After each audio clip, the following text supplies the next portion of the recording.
Hey everyone, my name is Sydney Robinson, and in this video, I'll be teaching the topic inverse functions. Inverse functions are really important because they help us understand how one variable can undo the action of another. Basically, if a function takes you from x to y, the inverse takes you back from y to x. In this lesson, I'm going to explain what inverse functions are, how to find them, and how to check if your answer is correct. I'll also go through a few examples so you can see each step clearly.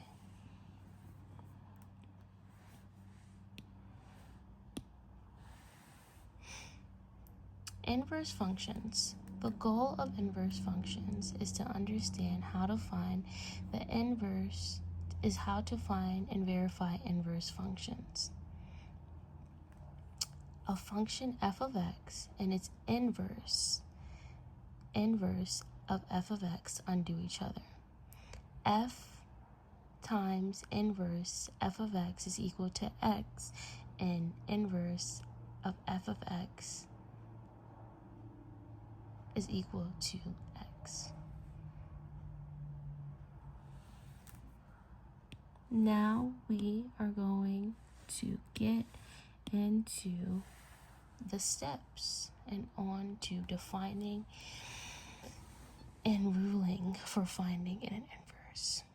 An inverse function reverses the input and output of the original function. Let's say we start with f of x is equal to y. To find the inverse, we simply swap f of x, then solve for y again.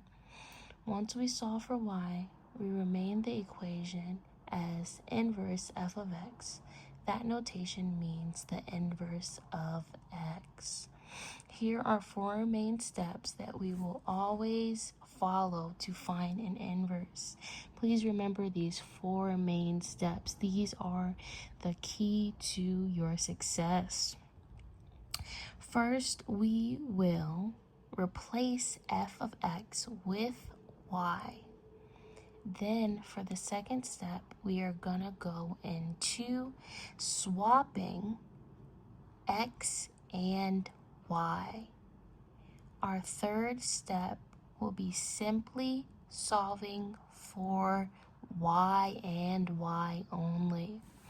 Our fourth step, we are going to replace y with inverse f of x. These four steps will be your key to success.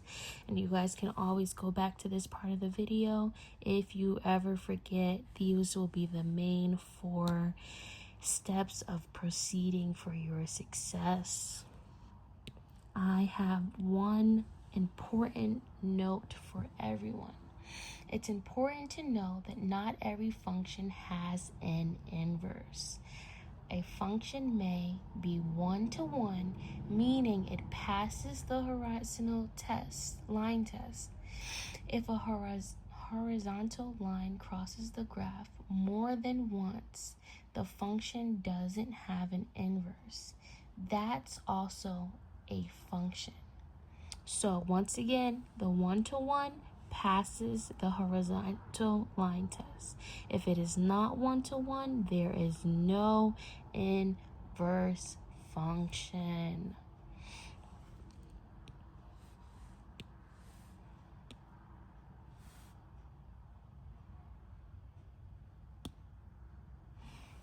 Okay, we are going to get into our first example. Let's start with simple linear example. Suppose we have f of x is equal to 2x plus 5.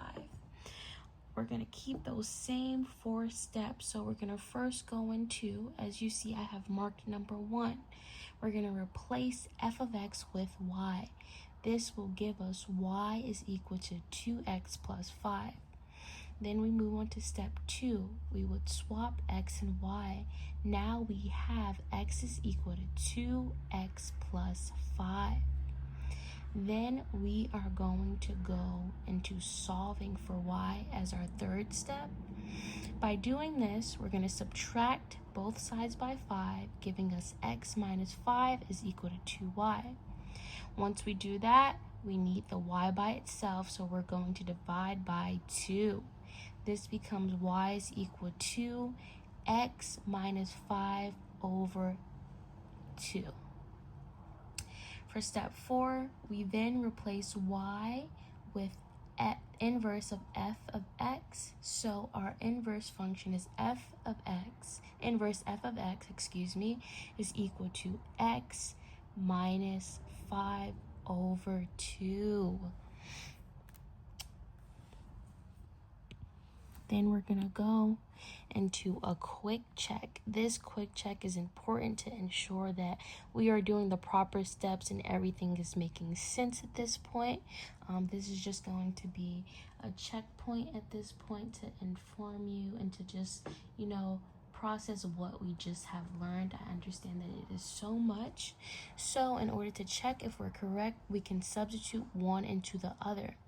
If f of x is equal to 2x plus 5, then f inverse f of x is equal to 2 times x minus 5 over 2 plus 5. That then simplifies, as you can see, that simplifies x minus 5 plus 5 is equal to x. Negative 5 and positive 5 cancel each other out, and we get x is equal to x. Since we get back x, our inverse is correct. So we know f times the inverse of f of x is equal to x. And that's why we have so many checks, because this is a quick check. We're going to go on to our second example. This is going to be a rational example. We're going to try something slightly harder. Let's say f of x is equal to x plus 4 divided by 3. We replace f of x with y. We get y is equal to x plus 3 divided by, x plus 4 divided by 3. We then swap x and y. We get x is equal to y plus 4 divided by 3. We multiply both sides by 3 to get rid of the denominator, making the equation 3x is equal to y plus 4. We then subtract 4 from both sides, and we end up with y is equal to 3x minus 4. So the inverse function is inverse f of x is equal to 3x minus 4. I want to point out in my side note here that this shows that the inverse basically undergoes the original operation. The original operation, as you can see, divides by 3 and adds 4. The original function divides by 3 and adds 4. But on the other hand, the inverse function does the opposite. It subtracts 4 and multiplies by 3. So in this case, it's always opposite order and operation. We're going to go on with our number 3 example.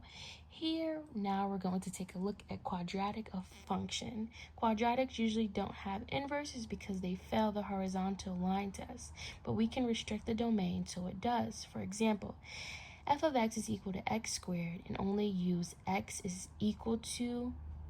greater than or equal to 0.